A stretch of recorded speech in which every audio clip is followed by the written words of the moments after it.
বাহ, বেশ নাও আমার বুলু, আমার বুলু রে, বুলু। কচুটা আমার থেকে থেকে দেখে উঠছে কেন গো? কেন আবার হিংসে হিংসে বোঝো না? আগেও একা আদর আল্লাহ পেয়ে এসেছে, এখন ওর আদরে ভাগ করেছে। তাই হবে হয়তো। হ্যাঁ। নাও এবার এই গোচুকে বেঁধে চলো ঘরে চলো।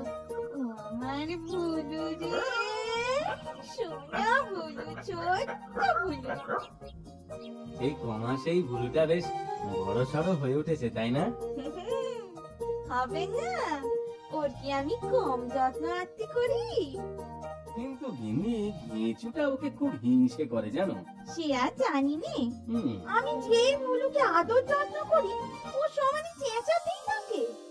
অবশ্যই হিংসে হওয়াই স্বাভাবিক। ভুলটা আসার পর তুমি ঘেঁচুকে আর আদরই করো না। তা তুমি তো করো। ও একজনের আদরে থাকলেই হলো। ঘেঁচুটা খুব দুঃখ পেয়েছে ও। তো আমায় কি করতে বলো শুনি? তোমার এই ঘোচুকে কোলে তুলে নাচবো নাকি? আহ, কোথায় আমার বুলু, আর কোথায় তোমার ওই কেঁচু? কোলে তুমিও তুলবে না, আমিও তুলবো না। তবে ওই ঘোচুকে মাথায় কিন্তু তুমিই তুলেছো, তাই অত আশকারাও পেয়েছে। ওকে একটু শাসনে রেখো, বুঝেছো? একটু শাসনে রেখো। বলছো যখন তাই রাখবো।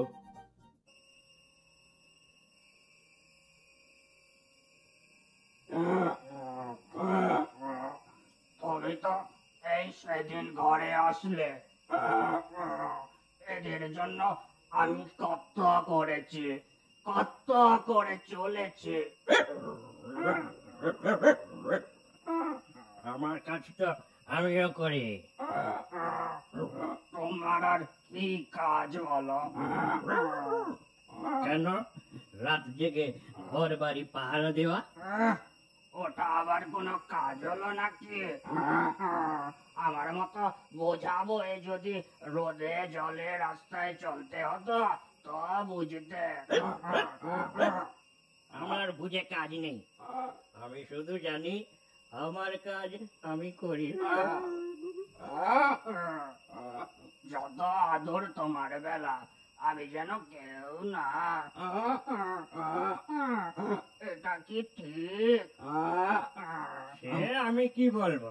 তুমি তুমি কি সুন্দর ঘরে বারান্দায় যেখানে খুশি যাও, আমি শুধু ঘরের বাইরে ঘরে থাকি।